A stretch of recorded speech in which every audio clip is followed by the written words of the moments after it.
Hello, everybody. Welcome to the Awakened Leaders Book Talks. My name is Aeriol Ascher, and I have the honor and privilege of being here today with some of the authors from the Awakened Leader Book Project, due out April 20th, 2022. I would love to introduce you to our wonderful authors. Here we go. Today, you will be hearing from the amazing April Shoemaker, Laura Schoolcraft, and Beth Proudfoot. I am so very excited to have you lean in today and hear what these amazing authors have to say. We are so excited about this book launch. And another thing that I should take just a moment to mention here, that the empowered self-care, or excuse me, awakened leaders, empowering stories of self-healing, triumph, and transformation will be launched on April 20th, 2022. And for just that brief 24-hour period, we will be offering it for the very special price of $1.99. So be sure to check all social media, be following all of our authors to get that link to get your copy for just $1.99. Now, before I go into our talks today, I would love to read to you our book mission of the Awakened Leaders Book Project. I think it's really important to lean in and let everybody know this is something that as a group we connect around this every month on our monthly calls.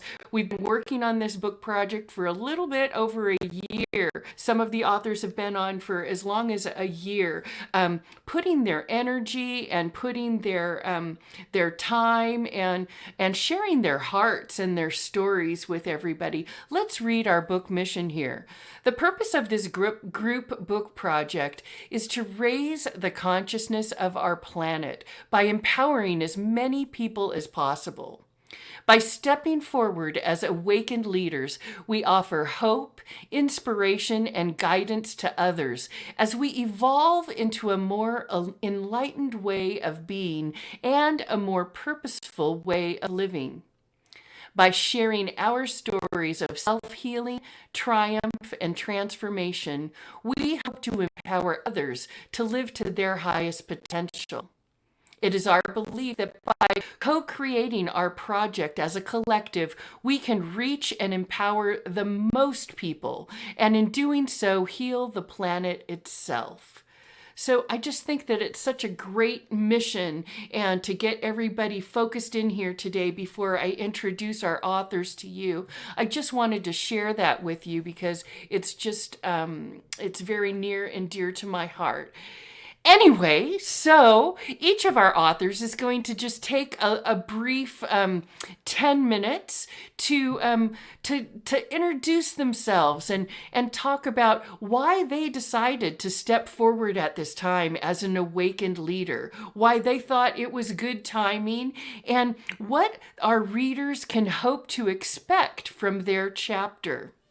So I'm going to go ahead and I'm going to put the ladies away to backstage and bring forward the fabulous April Shoemaker, who's going to be first on our fanfare today.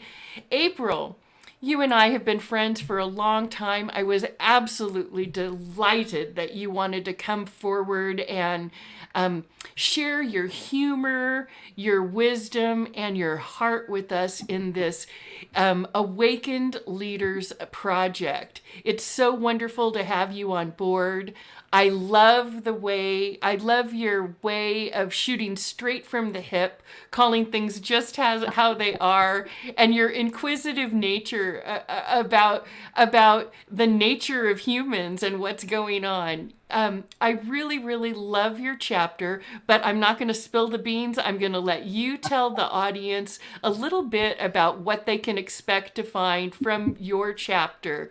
Okay, go ahead, April. You've got about 10 minutes. Please introduce yourself to the audience so that they can get a feel for what they can expect.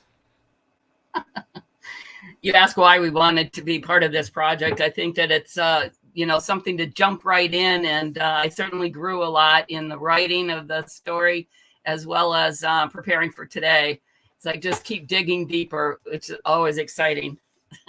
So my name is April Shoemaker, and I'm going to introduce you throughout my thing rather than in the beginning. I don't really have much to say in the beginning, but just to get to know me through my story. So my chapter begins with the decision I made when I was 8 in the heat of anger.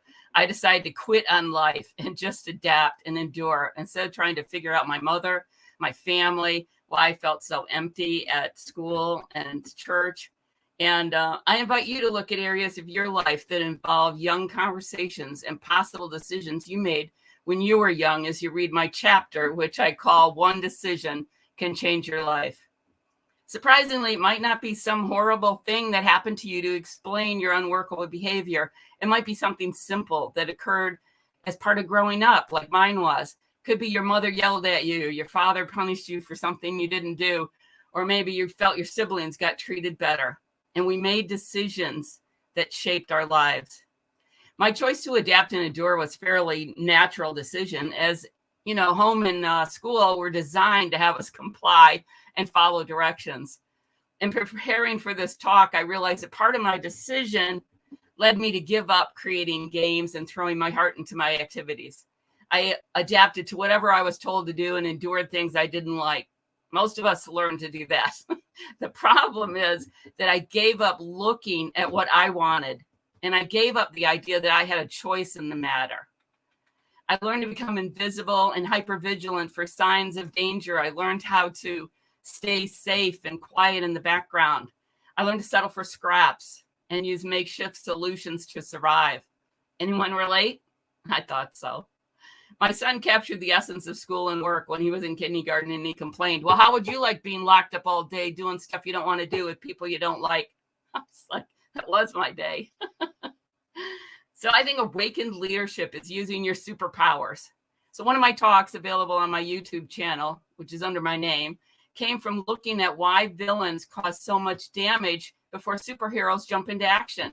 Without looking at the good and evil aspects, I saw that villains love their superpowers and find massive ways to use them.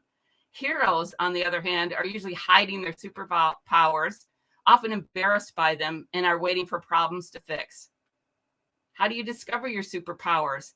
I think the adaptive skills we honed in childhood shows up as weaknesses and wounds to us, but these become our superpowers.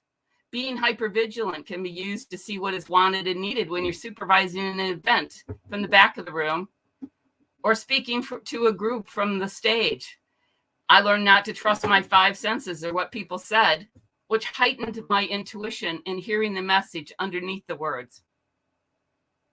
When I made the decision to adapt and endure at age 8, a split also occurred where part of me went underground with my ideas. Even today, I get the slightest hint of disapproval or someone doesn't understand. I adapt by hiding what I'm doing. This has stopped me from waiting for approval, which I think is a great superpower. I'm one of those people who would rather apologize after the fact than seek permission first. Are you a villain creating big games with your superpowers, or are you waiting for problems to fix, hiding who you are? Awakened leadership is thinking outside the box.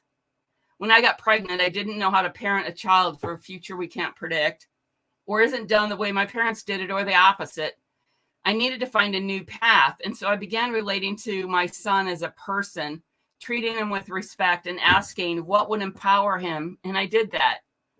This totally bypassed the residue of my upbringing and supported him in following his inner voice, growing up self-confident, self-reliant, happy, and knowing he's loved unconditionally. All things I felt I was missing. Awakened leadership involves getting present, relate to others with respect, and look for ways to empower them. When my son was 2.5, he demonstrated a powerful sense of self when he interrupted my rushing to get to the store. It was hot out. I didn't want to go. I'm overwhelmed with all the things I need to do. And he stops and says, "You can't just throw me in the car. You need to ask." It's like, I just stared at him. Every inappropriate thought went through my head, as well as common parenting responses like, "Just do what I say and get in the car." But I stared at him and just noticed all my disempowering thoughts of wanting to rebel, tell him he can't tell me what to do. It's not even up to me. And why should I have to ask him? It seemed like I stared at him for a really long time when I finally said, "I'm sorry for throwing you in the car like the diaper bag. It's not up to you whether we go to the store or not, but in the future, I'll let you know what I have planned, okay?" And he was happy with that, jumped right in the car. He just needed to be heard and respected. And I think that's how we can best lead. At 23, my son asked me to write a parenting book on how I empowered him differently than other kids. Although I had wanted to write a book since I was in 6th grade, I resisted because I'm thinking, who am I to write a book about parenting? I was only present to my perceived failures. I should have been nicer, more patient, had more money, taught him 2 languages before he was 4. I had a long list of the ways I failed. Thank goodness he came back to empower me. It was only in the writing of the book that I see that I did something unique by asking my question, which always elicited age-appropriate answers related to who my son was growing up to be and his evolving personality. When I complained I felt like a failure as a parent, he said, "I turned out. You did a great job." Who says that? One of the tests of your leadership is when it's duplicated. Excuse me. When my son was 27, I was struggling financially, and he created a file called Operation Mom with a slew of ideas for me to pursue to create income flow, including rideshare. I had never heard of it. He thought it would fit my personality and was scalable. He told me to fill out the application for Uber before he came to town. He flew in on a Sunday, and during that week, he sold my old car, helped me buy a new car, guided me through all the steps of signing up for Uber. And by Thursday of that week, I was driving. It blew me away how fast and efficient he did everything without judging me. I think awakened leadership is trying new things and doing things that scare us. We often think our leadership must be big things and we need to know everything before we begin, but it's usually just taking the next step that's in front of us to do. For instance, that first day I'm sitting in my car and I'm thinking, I'm from Detroit. We don't pick up hitchhikers. And I've never used the iPhone before. I don't know what an app is. In fact, this is my first video game of any kind. And I'm like panicked. How will I know how to do it right? My phone starts beeping with a request and my heart leaps. Someone needs me. This is my personality. So it was my own personal bat signal in the sky. I have 10 seconds to respond. Now it's a scavenger hunt to find my passenger. Every aspect of this is new. Uber is so new, it doesn't even know that part of it is a GPS. It's calling streets saints and drives doctors to further confuse me. Turn left on Main Saint. And then this cute guy I just dropped off left his phone in my car, and he's calling me from another phone. I start driving to return it, and I realize I should let him know who I am and that I'm returning his phone. I use my microphone to text since I'm already driving. I go, "This is April, the Uber driver." My phone texts, "Hey, bro, how about dinner?" Now I'm really freaking out thinking Siri is reading my mind. I still drive for Uber and Lyft part-time, and I love the opportunity to use my intuitive skills to support my passengers if they're upset or nervous about going on a job interview. I often share funny stories about my parenting experiences or talk to them about the cash flow game that taught my son how to succeed in developing passive income. Every time I share about the game, I feel like I'm planting seeds for them to become millionaires too. It's like every time I identify an overwhelmed empath in my car and tell her how to get grounded and imagine boundaries around herself so she won't absorb other people's emotions, I feel like I've empowered someone to protect themselves and use their gifts. So today, I'm going to offer you a gift. In case you haven't gotten freed from the command to adapt and endure, I'm going to give it to you now as part of the rites of passage into adulthood you should have received. Imagine you're 18 years old and ready to go out into the world. Your parents apologize for the restrictions they put on you and tell you you now have permission to follow your heart, act on your inner guidance, pursue your own interests, and to be creative. It's time for you to find out what you want and realize you have a choice in the matter of your life. You have permission to own your power and to be brave, bold, and visible. You now have graduated into adulthood, so go forth and multiply. So if you've heard anything in my talk that strikes a chord, please reach out to me. I'm interested in working with people who want to dive deep to heal their wounds so we can all be part of awakened leadership. Thank you.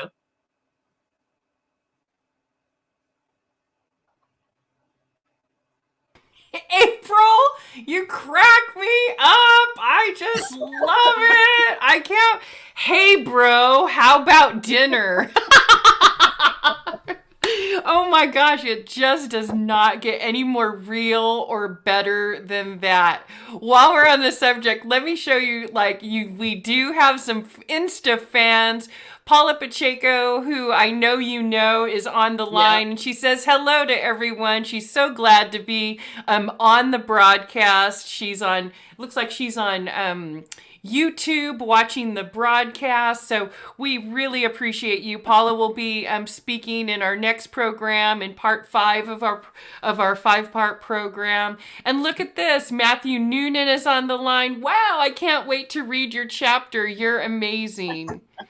You know, I tend to agree with you. Matthew, and say hi to Kathleen. I'm sure she's close by. But April really is amazing. I mean, she really is. You can tell she has a sense of humor, and she really has a heart to understand people and their behaviors. It was really, really wonderful. Just my opinion, just the peanut gallery out there, just my opinion. But I bet that some of the other authors feel the same way. Let's hear from Beth Proudfoot. What did you think of April's presentation? And now that you've heard a little bit more about what her chapter is about, what are you thinking over there, Beth? I'm so impressed, April. You just, the thing is that we learn from our parents either way. We either learn what to do or what not to do. Yeah. And you kind of learned both in a very deep and powerful way, which I think is just so magical. And I just have to tell you, I've got those letters after my name, and I do parenting. I'm a parenting expert. It doesn't matter. It's what you've deeply experienced and how you've experienced the results from what you're doing. That's just so powerful. And I'm so impressed with what you're doing. I talk to Uber drivers too. I tell them all my problems.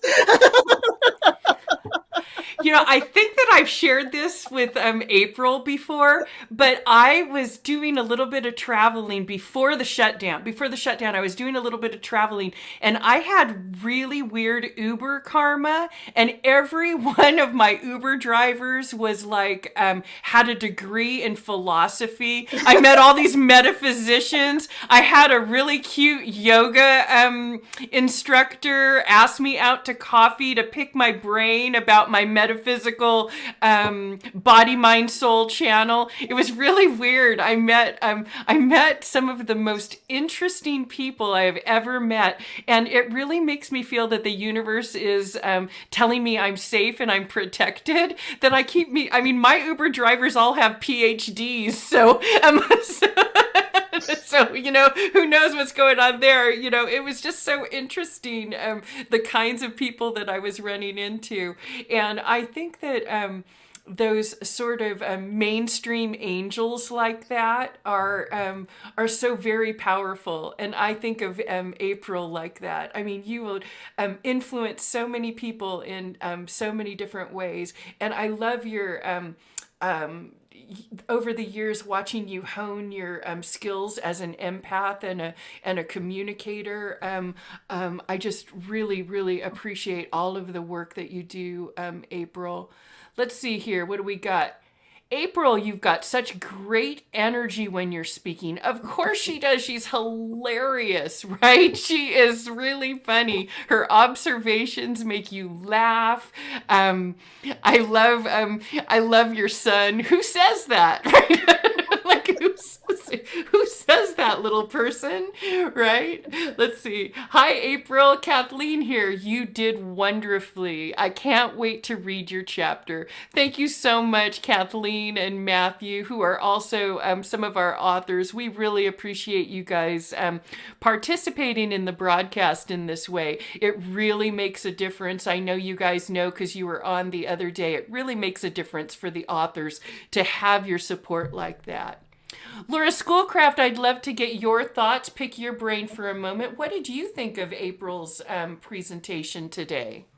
Well, I thought it was so fun to hear her. And, I had chills and I had tears. I had it all, the gamut. And I just love the whole take on the things that, seemingly in your environment that were so difficult became your superpower. I mean, that is so how life is happening for you, not to you. Attitude. And I'm looking forward to reading your chapter. And, I have a son that's very similar to that. I always say out of the mouth of babes, he's definitely an older soul, and it sounds like your son is as well. And Yes. It's just awesome to have that type of relationship with your son, and just that intuitive listening, in that moment.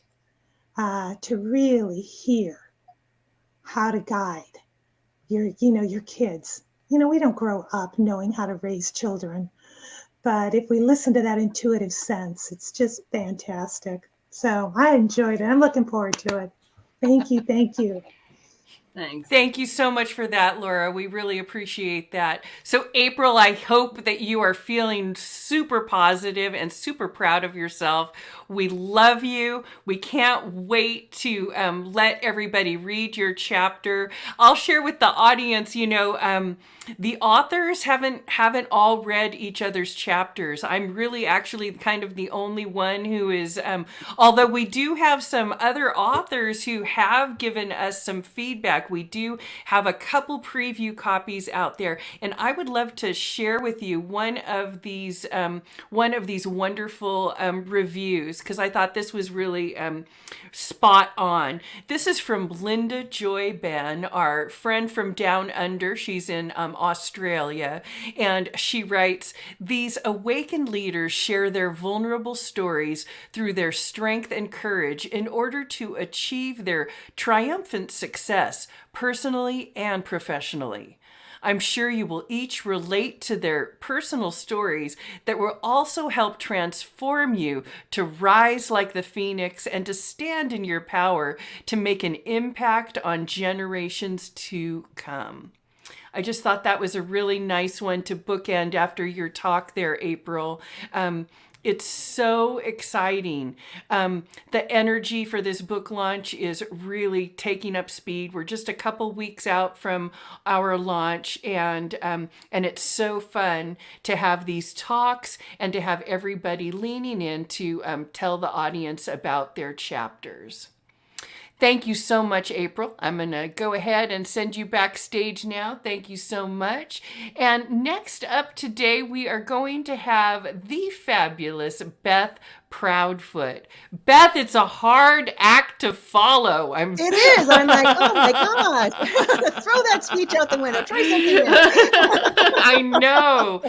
Well, April has a background in stand-up comedy, and I always know that you're going to, not only are you going to get that excellent communication and that empathic sort of slant with her, but you're also going to get a heaping helping of some hearty laughs. That is for sure.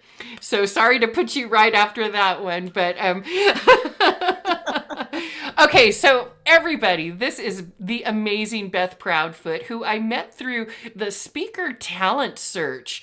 And I was very, very impressed with her speaking style and just the mission that she's up to in life around helping families and communicating and empowering children. Actually, beautiful that you're following April, because I feel like the subject matter is so elegantly entwined.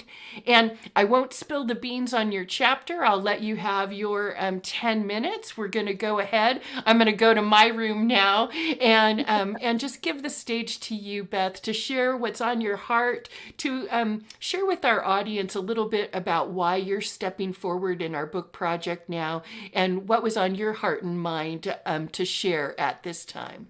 Okay, will do. So, hi, everyone. First of all, I just want to say thank you to Aeriol. She's been an amazing leader on this amazing project. And it's been so wonderful to feel relaxed and knowing that everything's going to be taken care of, and then just get to be able to enjoy my fellow authors as we go on this journey together.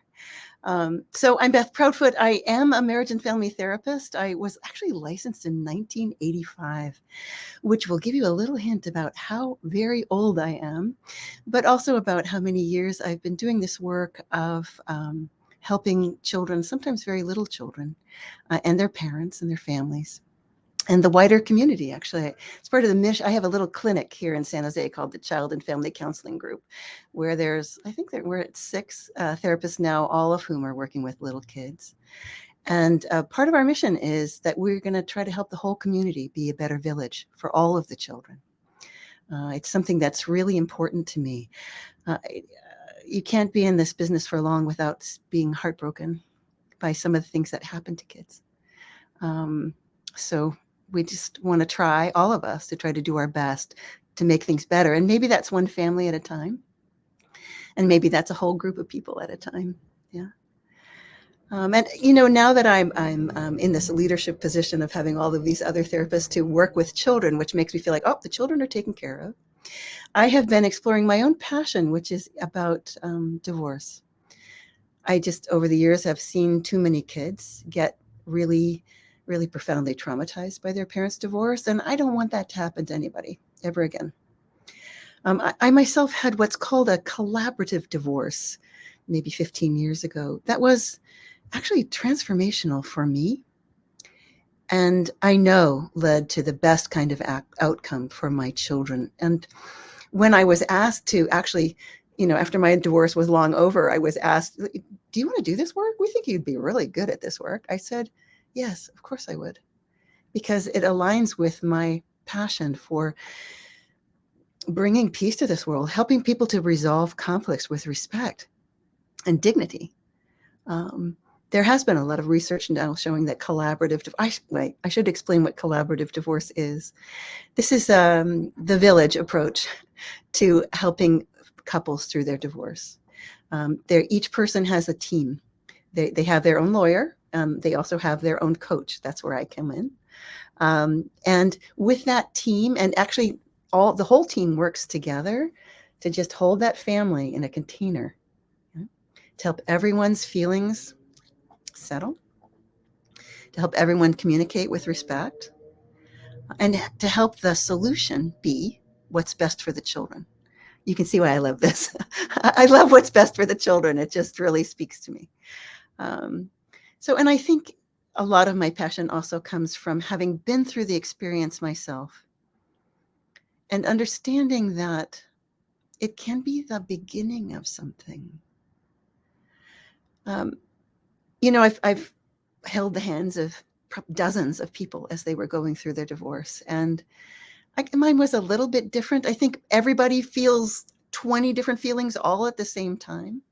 For most people, there's a kind of a prevalence of the scared and angry, betrayed, hurt.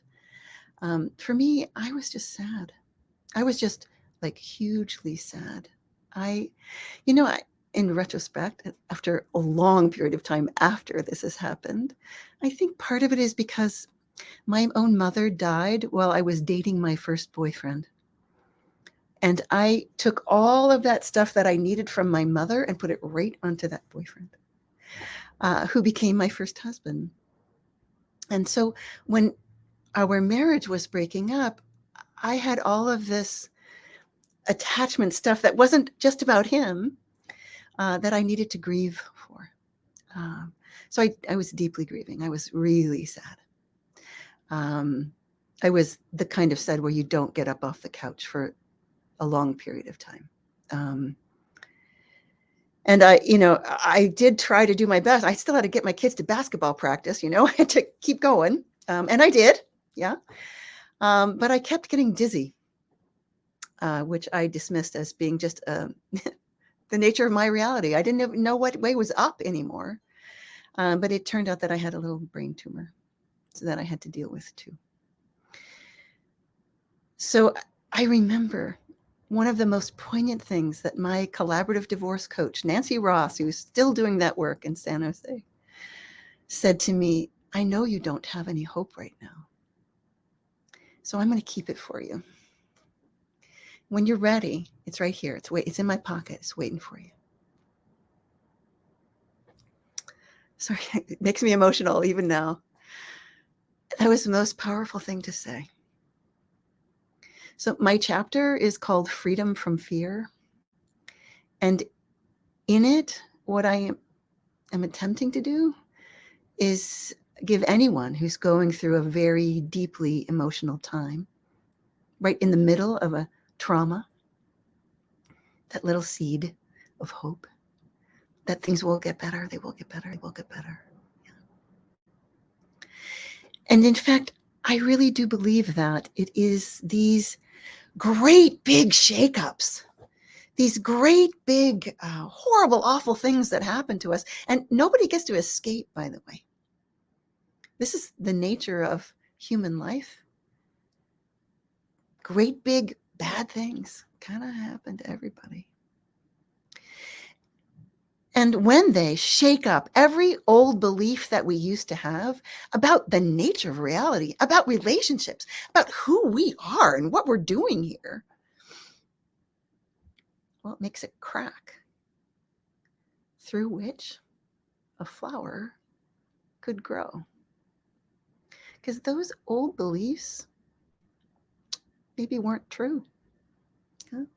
That old idea about who you were, maybe that's really not true either. There's a wonderful writer, Pema Chodron, who's an American Buddhist. I connect with her maybe because she became a Buddhist after her divorce, the earthquake of her divorce. And she talks about how it is in these, periods of crisis with everything shaken up, when we're lying on the floor and can't get up, our view is of the deep blue sky. Yes. Yes. There is a deep blue sky of endless possibilities. That bad thing that happened to you, and of course, years later, not now, because if you're in the middle of a bad thing that's happening to you, your goal is just to survive. Your goal is to maybe survive with style, do it well. It's the years afterward when we're integrating our experience, when we're trying to figure out what is a new thing to believe. Who am I really? Is there a God? What is the nature of reality? Yeah.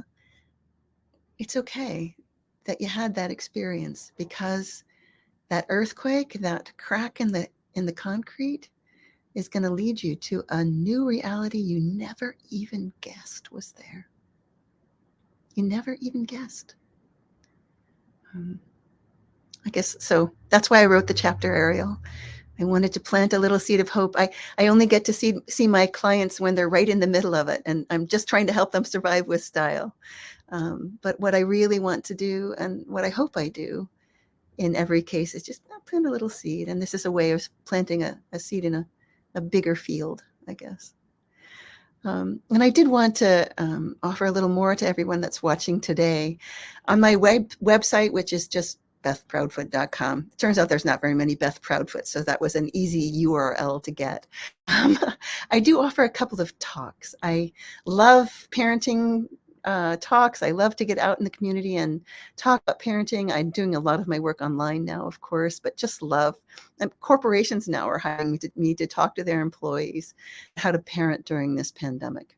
And now I'm calling it parenting during the pandemic and beyond, because there are a whole bunch of unique issues that our parents did not have to deal with that we do. Anyway, I have that class. I also have a class on forgiveness. I'm starting to do more and more for spiritual groups, women's groups, people who want to have a deeper understanding of the skill that it takes. I think we all know we should forgive, but we don't necessarily have the skills. So that's what that class is about. Anyway, if you want to mention when you contact me about it to your group that you saw me on this book talk, I'm happy to give you $100 off of your fee for that class. So please take me up on that. I would love to do these talks more, and I'd love to thank you for being here and listening to these talks. And go ahead and buy that book as it comes out. So I'm done, Ariel. I see I'm done a little bit early, but that's okay. We can bring me You back. are done just in time. No, I think that's just in time, Oh, Beth good. Proudfoot. Yeah. Fantastic. Let's bring the peanut gallery back on here. Beth, you have such a beautiful way about you. I get drawn into listening to you speak, your phrasing and the dynamics of your voice are so calming, and I can just hear the caring in your heart when you share.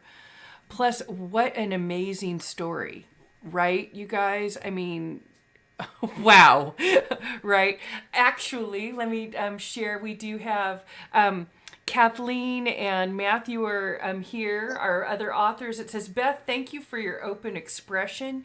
You have drawn Kathleen and I into your story. Can't wait to read your contribution to the Awakened Leaders Book Project.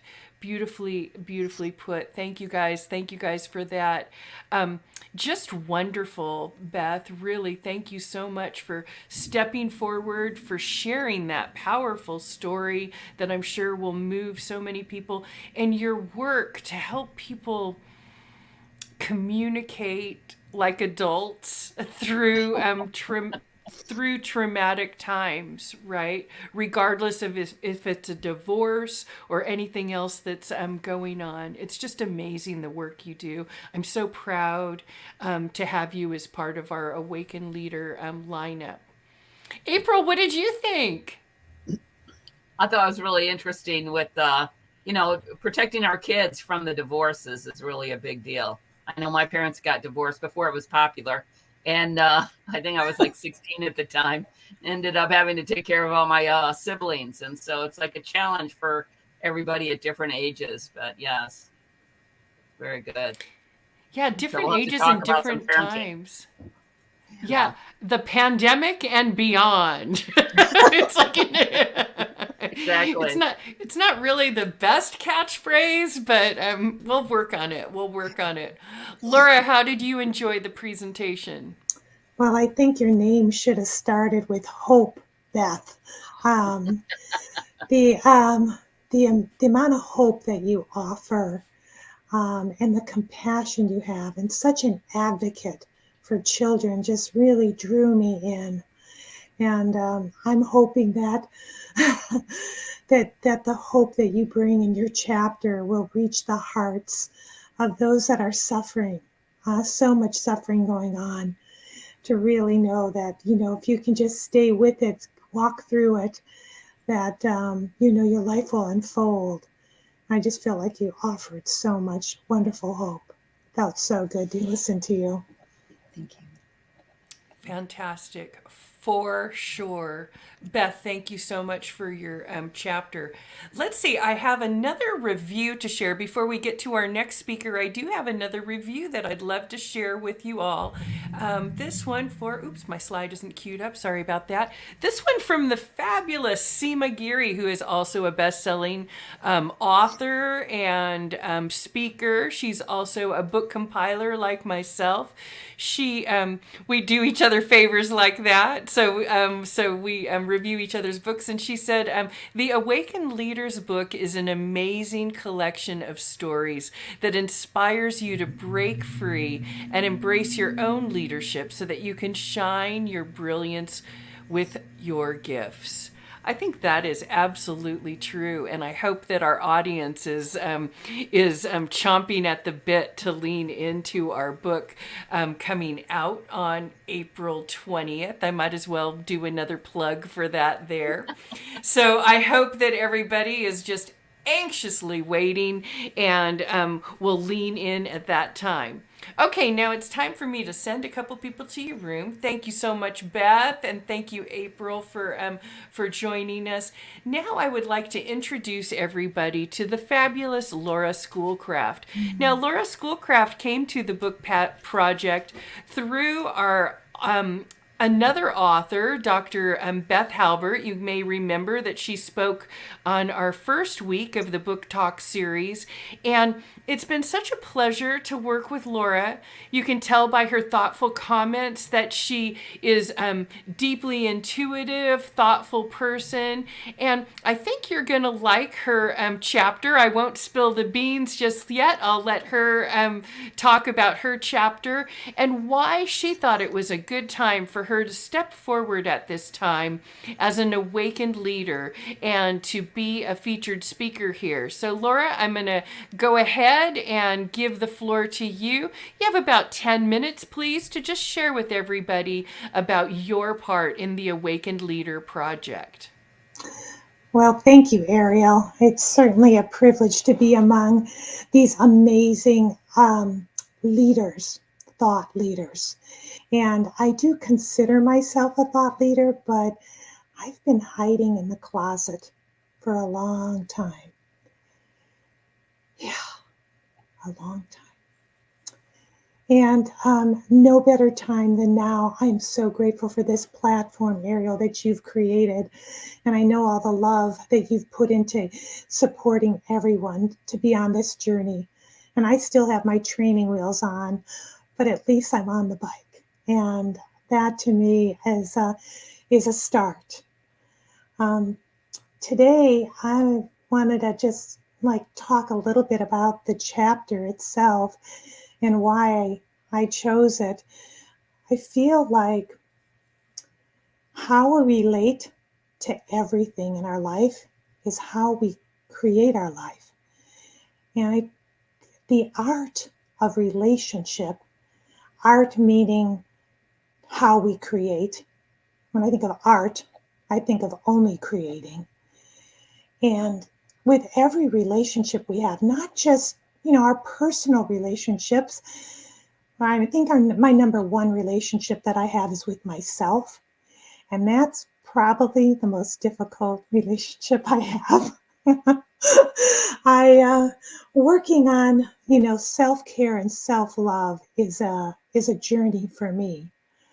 But also, I've always had just really great relationships with my friends and my family. I just cherish and love people so much that I relate to people so well. But there's all kinds of things you can relate to, like my work life, your career, your job.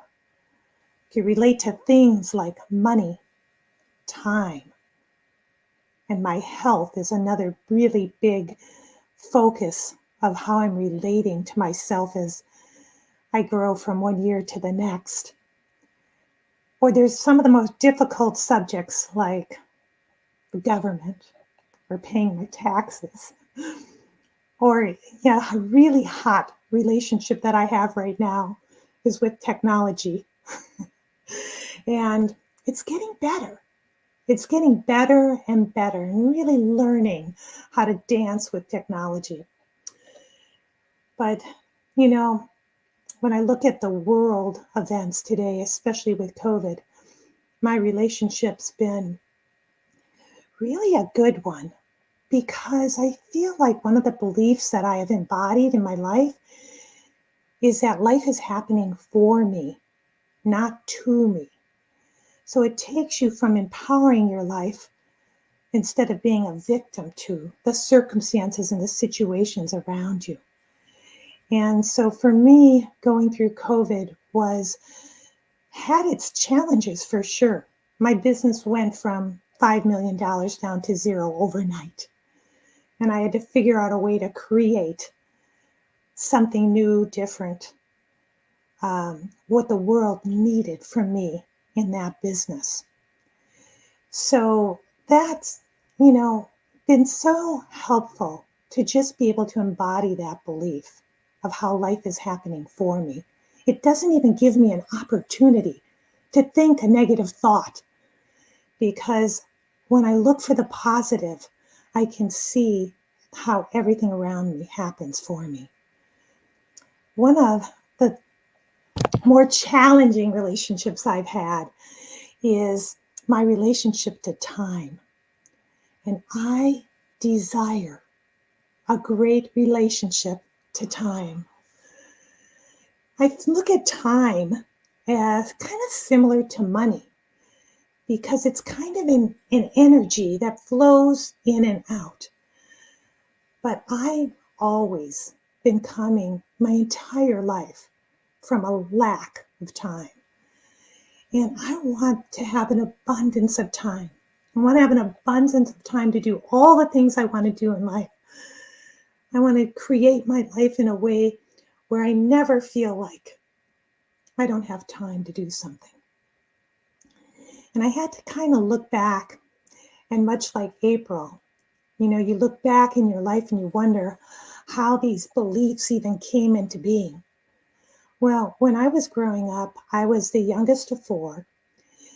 And, we all have that inner sense of wanting to be loved and appreciated. And in my family, I had a brother who he was a basketball star, and we were so proud of him. But how my little brain interpreted, how to get love and attention was to succeed and achieve. Succeed and achieve, I did.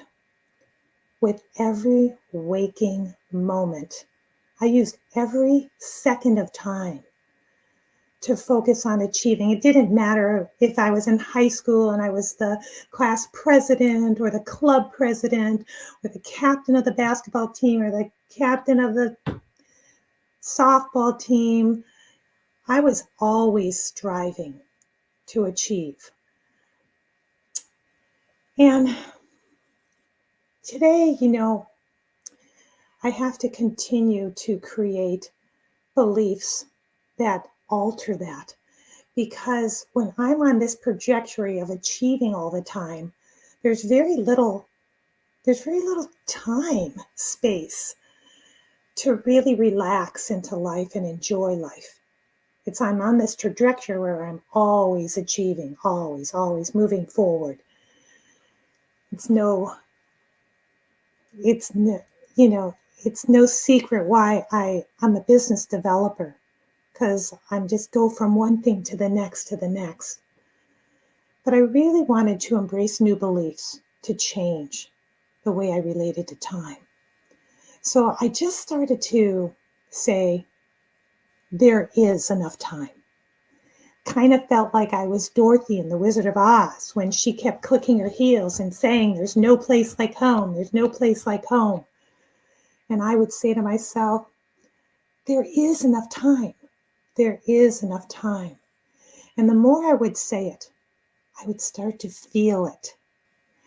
And then as I felt it, I started to see it.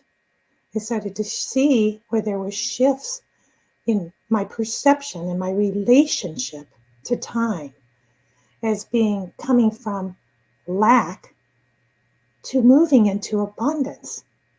There is enough time. Another thing that I love embracing this belief is relating to that everything is in perfect timing. And I say that as well, and I would feel that. And then I'd start to see it in my life. Like I'd start to see how, the lights would just change and synchronicity just like allow me to drive through. That parking spot would just open right up just as I approached the front door. I mean, everything seemed to be magically orchestrated by the universe on my behalf.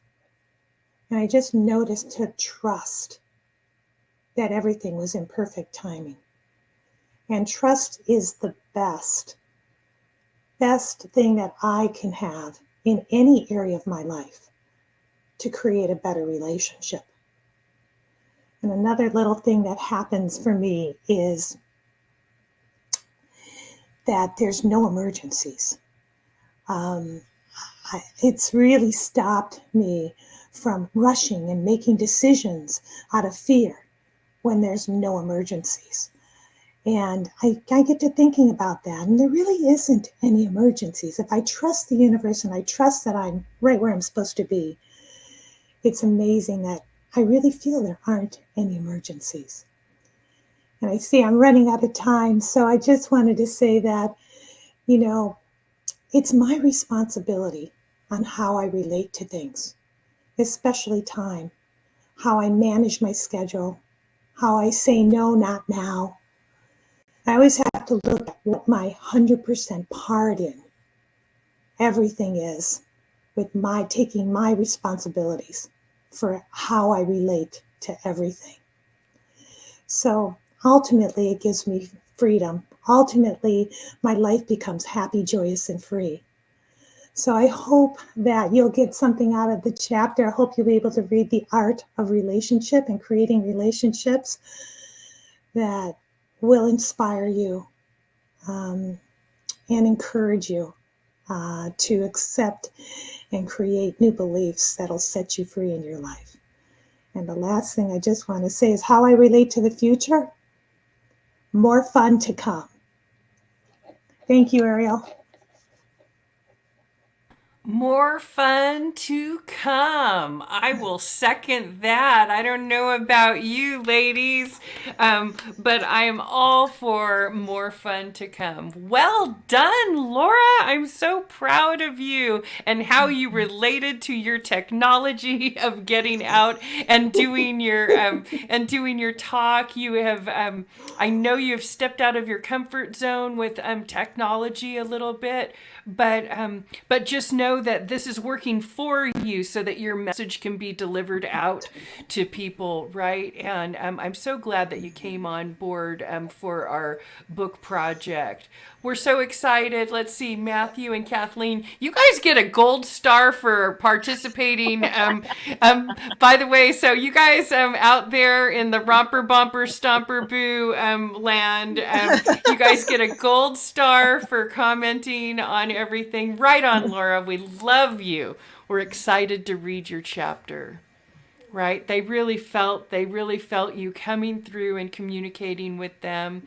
And all of the authors, right? All of the authors today, the themes were communication and standing by your decision and relating to time. All of these self-mastery, self-healing, and self-love, self-care, communication. Beautiful, beautiful theme today. I really like what we have going on. Let's see. How about April? April, do you have a couple comments for Laura? What did you think? I think it's interesting when you look at time and money is they're just numbers, and when you can get to that, so you're not getting obsessed by it. And I also remember some speaker had said, "Didn't your calendar come empty? Mine came empty. Who filled yours?" Then we start feeling like a victim of our calendar, and it's like, oh yeah. So I always love that and remember that. And I'm like, oh, I can delete things from my calendar too. And yes, I think it's really great to be looking at that. So good. I can hardly wait to read your chapter. Yeah, it's always good to keep all that in perspective. I'm a little bit of a daytimer. Yeah, I'm a daytimer aficionado myself. I enjoy time management. I'm cut from a weird cloth. I really enjoy. I don't know how it works. How about you, Beth Proudfoot? What did you think of Laura's beautiful presentation, how she shared her heart there? It's just so beautiful, Laura. You know, it looks like you're sitting in front of the closet. To me, it's like, I yes, am. I'm I excited. am. I wanted to open the closet. And come on out. Come on out. You have such an amazing energy. It's very earthy. It's very real. I love what you said. I have a hot relationship with technology. And I totally got the double entendre there, even if you did not.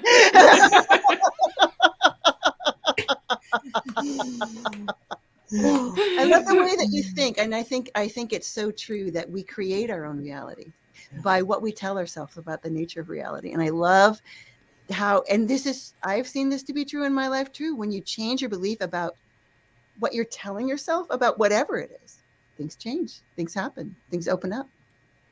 And I wrote them down. There is enough time.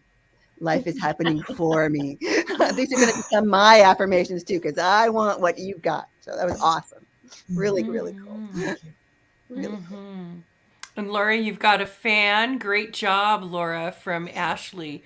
A shout out from one of our audience members. Thank you, Ashley. We really appreciate you tuning in, and we really, really appreciate everybody's comments. So thank you so much for that. So Laura, I hope you are really proud of yourself and that you are feeling fine. You're going to be flying on cloud 9 after this under your belt. It's really, really great. Okay, you guys. Hey, guess what? I have one more. Review from our peanut gallery. Andrea Lewis, who is a woman I was put in touch with by one of our other authors, and I was very impressed with her work as a writer, poet, and essayist. She was a co-author in a collaboration called The Truth That Can't Be Told. And I just loved what she had to say, and I wanted to bring it in the energy of the show today because it really rang true for me, and I'm so proud and wanted to share it with the authors that are with us today. I can't but applaud the strength of the leaders who have unveiled their vulnerability and offered their stories for others to take inspiration as they go through their own life-changing transformation. Awakened Leaders offers something relatable for each reader.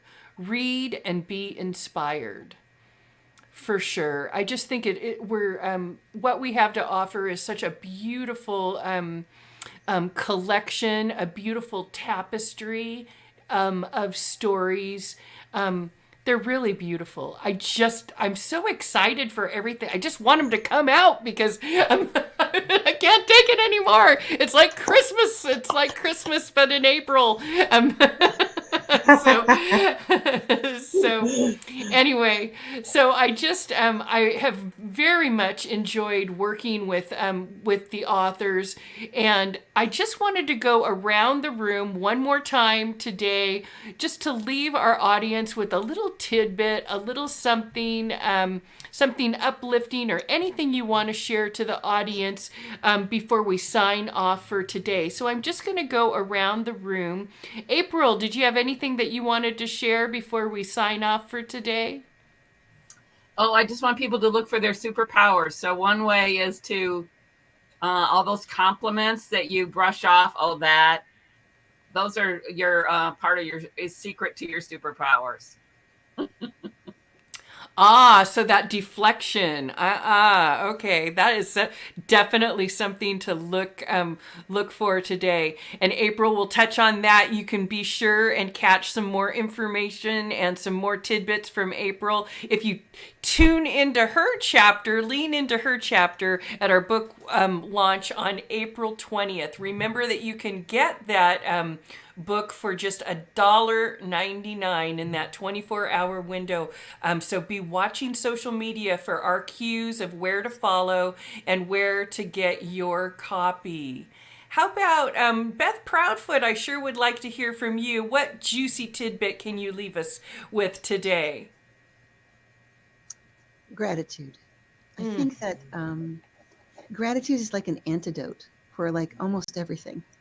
And if you didn't have a set of wonderful affirmations like Laura, and you just stayed in gratitude, that would make a huge difference. It's sometimes hard to remember, but so important. As soon as you switch to gratitude, now you're in your wisdom. Now that you're in the part of your brain that knows that there's a great big giant universe out there that knows that you're not responsible for everything that happens to you. And I don't know, there's something magical, I think, that no matter what's happening, get into gratitude and things will get better. Definitely. Thank you so much for that, Beth Proudfoot. We can't wait to hear more and unleash your chapter onto the world. All right, Laura, Schoolcraft, what do you have to leave us with today? Well, it's so easy to see the areas in your life that are working and that you have a great relationship with. And the areas that you don't, it's so easy to just look into it and say, what is my relationship to technology? And how much does it bring me? How much good and ease and effortlessness it brings me. So just looking at just one area of difficulty and really changing that belief can really open every door and really shift your relationship.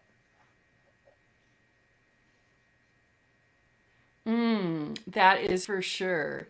Hey, we got to second that emotion here from Donna says, great job, Laura. Good job. And another one here, we're getting some more comments coming in, and I want to make sure that I give everybody a shout out.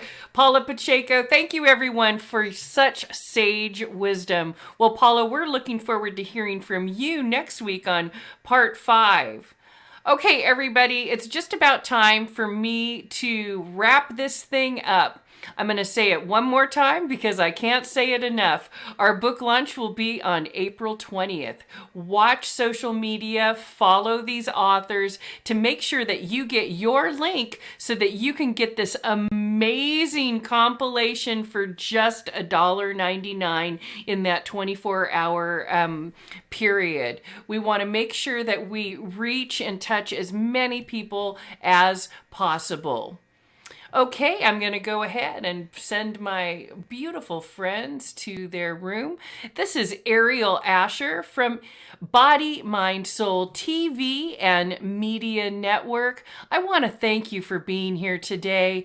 I know that our lives get so busy, but we really appreciate you leaning into our program today. So that's it for now, signing off.